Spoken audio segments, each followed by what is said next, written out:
Want to surprise the ones you love? All you need is 1 egg and 1 tomato. Okay, let's get started. First, heat a big spoon in boiling water. Add a little oil. And crack an egg into it.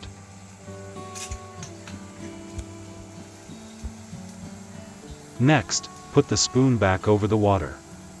Don't let water get inside. Cover the pot and cook on low heat for 3 minutes until the egg is solid. Then, carefully slide the egg into the water.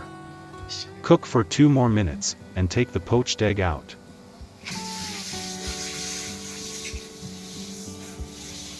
Alright, our perfect egg is done.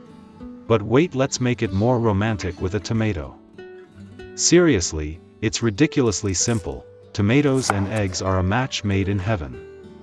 The red and yellow just pop together, one look and your mouth is watering. I truly hope this lovely recipe bring a big smile to your face today. And hey, do me a quick favor? Smash that like and subscribe button. Okay, all done.